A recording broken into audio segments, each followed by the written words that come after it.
Hello, everyone. As you may know, I'm Doug Anderson, by the way, Artistic Director of the Opera Company of Middlebury. Might know that our epic production of Tchaikovsky's Rarity, The Maid of Orleans, will happen from October 1 to October 9th here in Middlebury at the Town Hall Theater.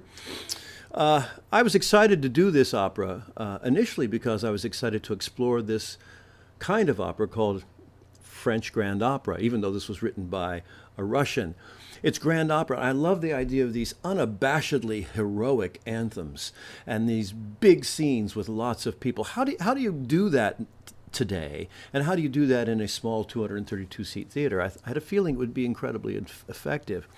So I wanted to explore this particular genre of opera, French grand opera. I also, once we got into it, we realized that it was very kind of pertinent and current, and that it's a story of a woman who is fighting for her life within a male, sexist, patriarchal society. There are a lot of parallels with our lives today. And then finally, the more we worked on it, the more we worked just how incredibly melodic it is.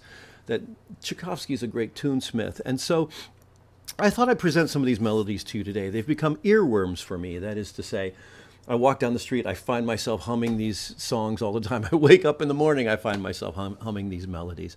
So I thought I'd take you through some of these motifs and prepare you for what they do and how they work in the show. I'd like to begin with what I call the heavenly acceptance motif. The overture builds to this particular theme. It's incredibly heroic and wonderful. I think I'll just play it for you right now, and then we'll talk about how it plays itself out in the piece. So this is the heavenly acceptance grand opera motif that you get to at the end of the overture to Maid of Orleans.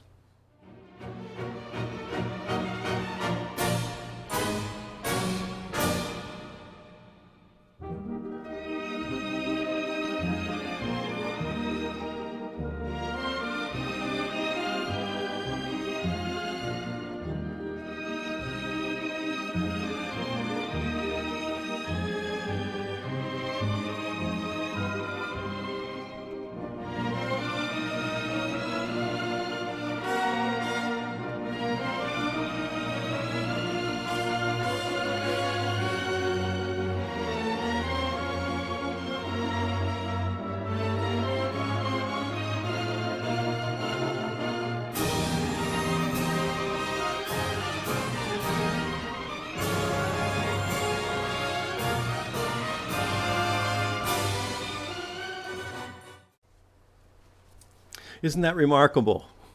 I think I know it's that little snatch of music was one of the things that really got me interested in this particular opera. I thought, I really haven't heard music like that in a long time.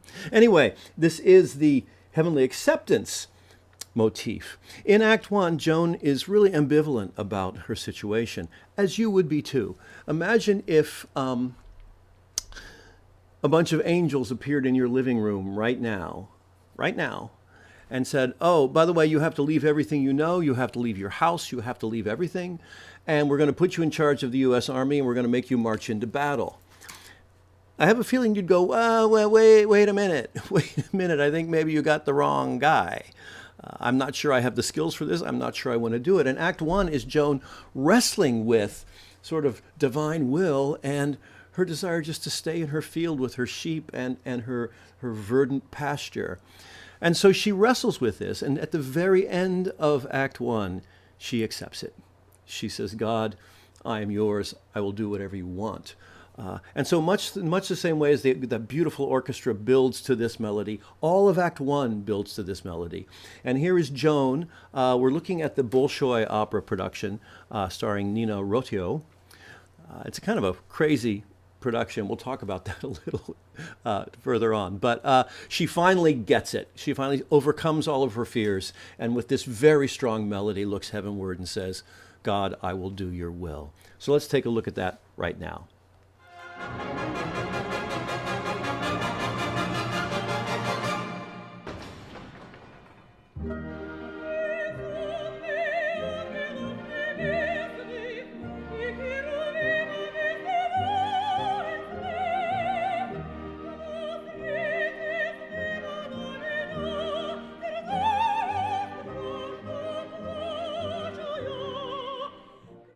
Again, marvelous melody, strong. You hear those three notes, bum, bum, bum, ba da da da dum, bum, and they will recur throughout the piece. So Joan finally accepts. And if this is going to be proper French grand opera, you have to end every act with this great wailing, everybody singing, orchestra sawing away, over the top finale to the act.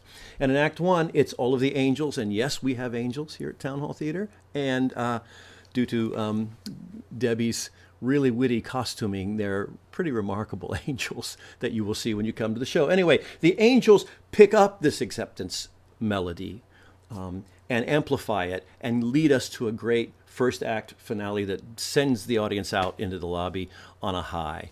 And it's interesting because here is music helping us tell the story. Joan is ambivalent, Joan has acceptance, and then heaven confirms it. And heaven confirms it when the angels kick in on this huge melody. Let's listen to it right now.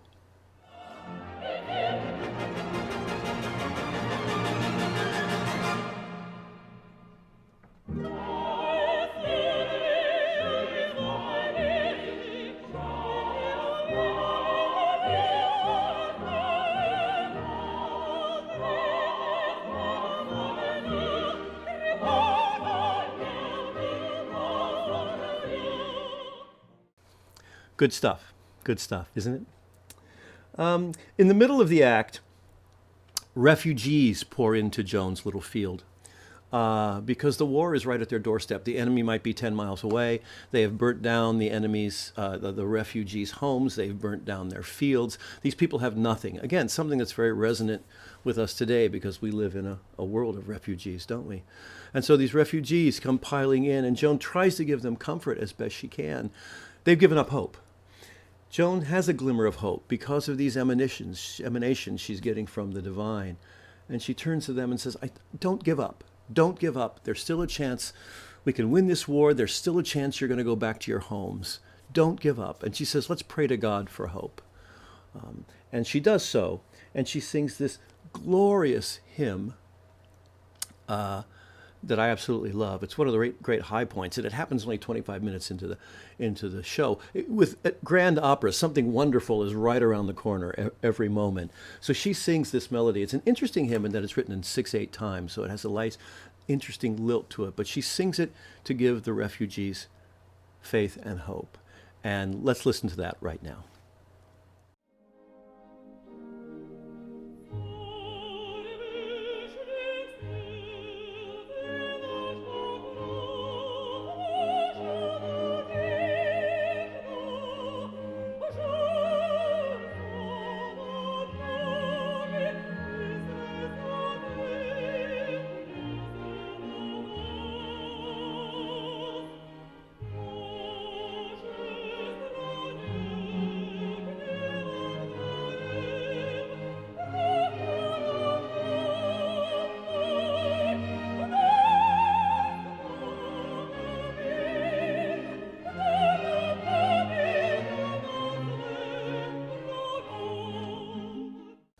Now that's an earworm if I've ever heard one. Dum da da dum da da da dum da da da dum dum.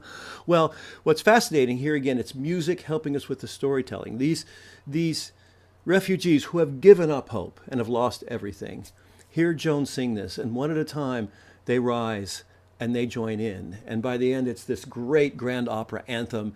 Everybody singing this song to God. Please help us, see us, get us out of this dilemma. And so the hymn convinces the refugees to continue to have hope, to carry on, that this is going to turn around. And it's a lovely moment and a musically stunning moment when all of the refugees join in on this hymn. Let's listen to that right now.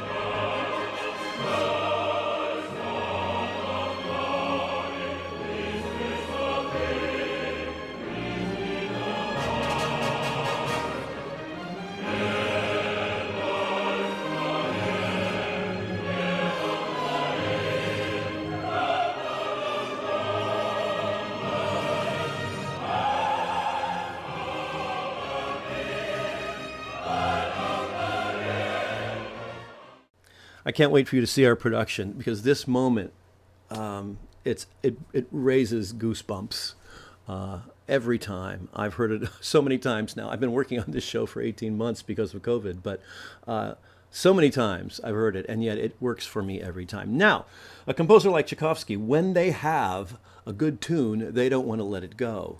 So going into Act Two, the entr'acte, he uses the beginning of this to recap this motif, this melody, to remind us of what we just saw and what just happened. Remember old television shows that used to say, last week on Hawaii 5-0, and they help you remember what you saw last. In a way, this entr'acte helps us remember that faith and hope have gotten Joan to this place where she could accept the Lord's will.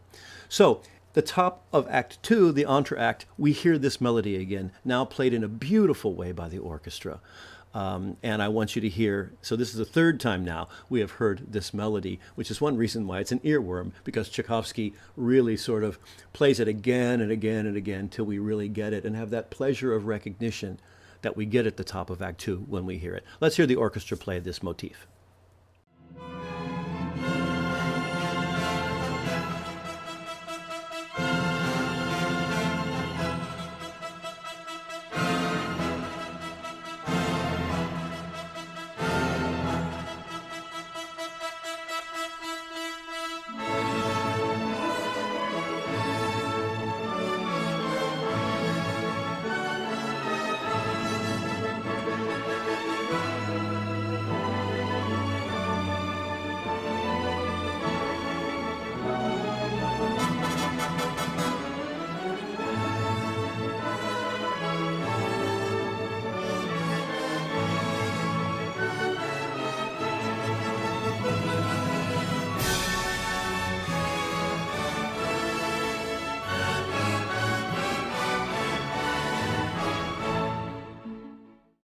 So the angels have their own motif. Everybody has their own motif. And the angels have their own motif. And interestingly enough, even though it's a strong anthemic piece, it's in a minor key. We as Americans tend to write our anthems in major keys, John Philip Sousa writing in the great E flat major or in C major. But there's something about the Slavic mentality that enjoys the darker colors of a minor key piece. So the angels come out, and whenever they come out, they sing this particular motif, which I will first play for you. This worked for Sister Mary Helen in 5th grade. It'll work for me now.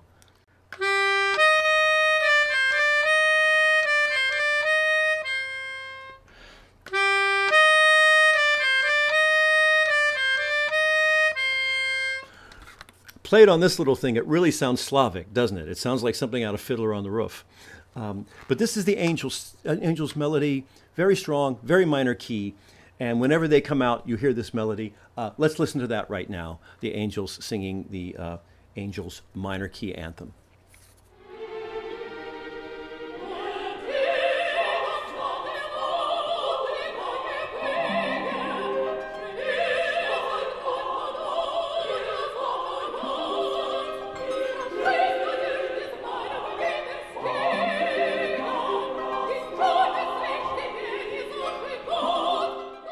Here's a little advanced lesson in underscoring. The more you get to know an opera, which is why you should maybe listen to it a few times before you go see it, and then go home and listen to it again, you start to understand that there are a tapestry of these motifs. We tend to, as novice opera goers, we tend to concentrate on what the singer is singing and those notes.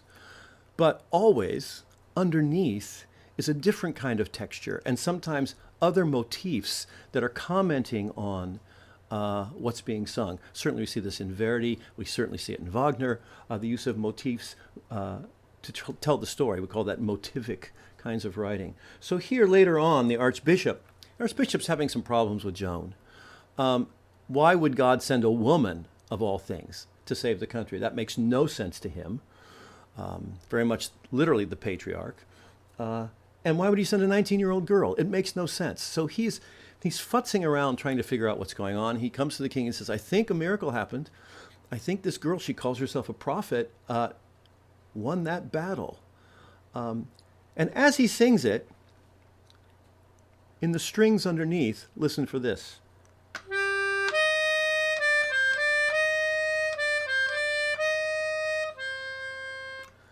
Let's play this clip. The Archbishop saying, I think a miracle has happened. And let's hear what's happening. See if you can hear what's happening underneath.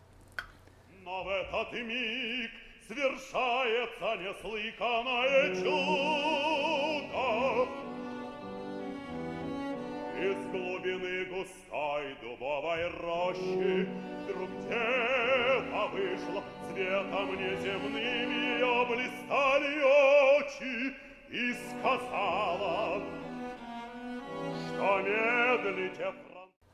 Did you hear it? The Archbishop is singing something, but the angels are still around. It's just now they're in the string section. It's if the angels all picked up violins. And so the minute he says the word miracle, we hear bum ba da da da dum ba da da da da. And Tchaikovsky is telling us, it's for real. Believe this. The angel said it, and he's reminding us of that. And again, the more you listen, this is why any great art does not reveal, great work of art doesn't reveal everything the first time you see it. I don't care if it's a film or a painting. It's repeated viewings. You start to understand new facets, new details, new relationships. Same thing in opera. And the more I listen to this, I realize what a brilliant tapestry it is of the motifs of these various characters and ideas. I'll play just a song without much comment just because it's great. Once the Archbishop gets it, gets religion, as it were, he has this very strong motif that builds and builds to the great grand opera finale of Act Two, which is stunning. I mean, even in our little house, we've got a large orchestra, we've got a large company, and when they start wailing, once again, chills, unlike you get often in other operatic works. And so here's the Archbishop when he turns forward and says, okay, I get it. She's the real thing. That later on doesn't sit well with him, but for now, he gets it. So here's the Archbishop singing what I call the She's for Real motif.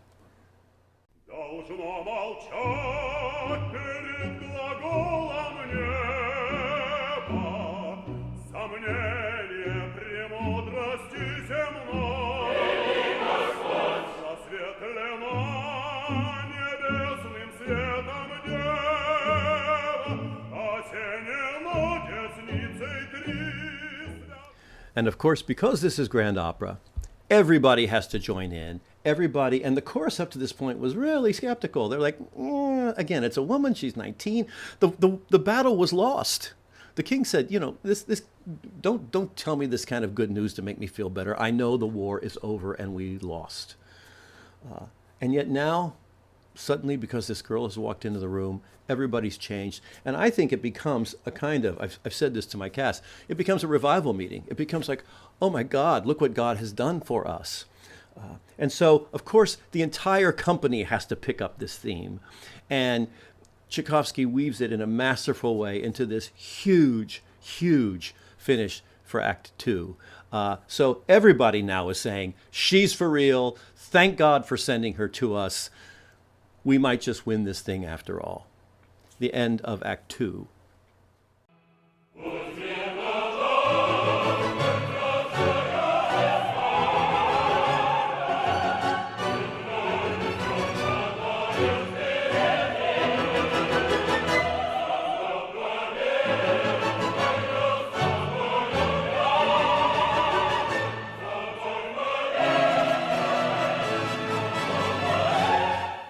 Finally, I want to play for you the love duet from this amazing opera.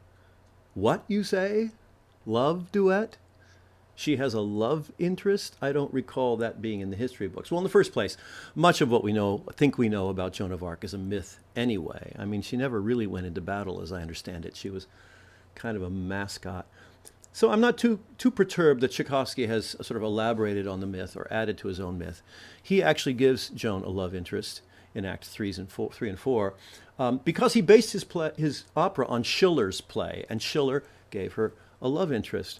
And I actually think it's a marvelous choice and an important choice. So Joan can so easily just be a stick figure, or as I say, a stained glass window, all heroic, and she fights battles.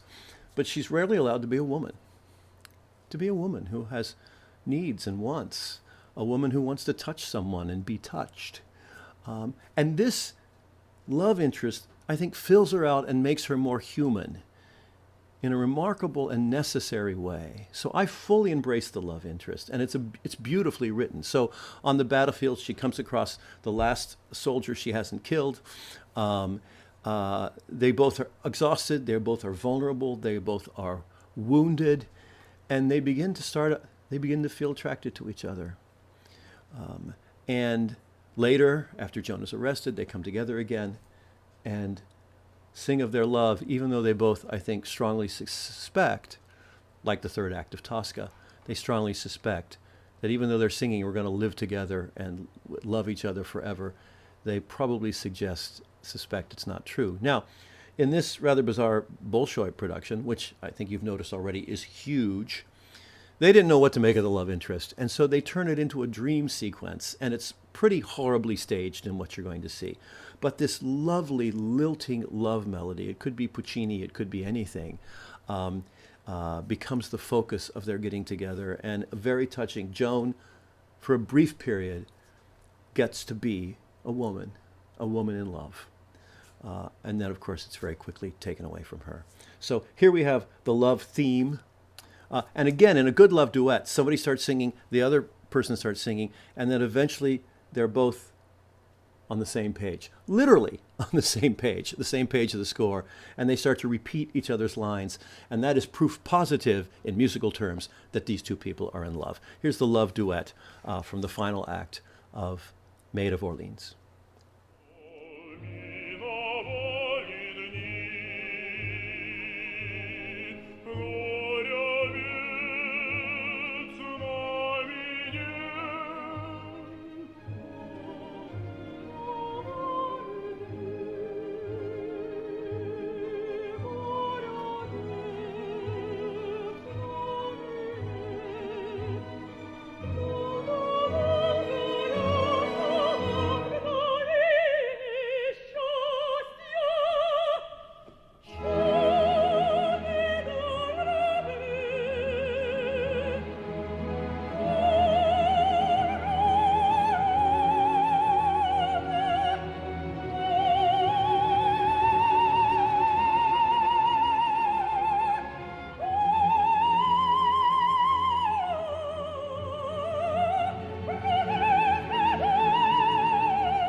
I could go on for a long time because there are so many more luscious melodies in this piece. You might want to get 2 tickets, actually, because the more you see it, and I've known from people, for example, on my board who've been sitting in on rehearsals who are really starting to get wrapped up just in the score.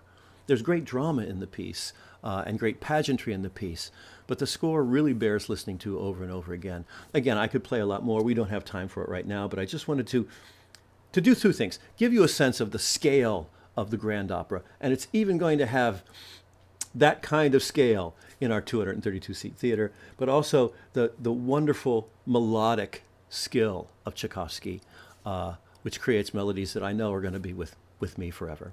So thank you for listening, and from October 1st through October 9th, we'll see you at Town Hall Theater. Thank you very much.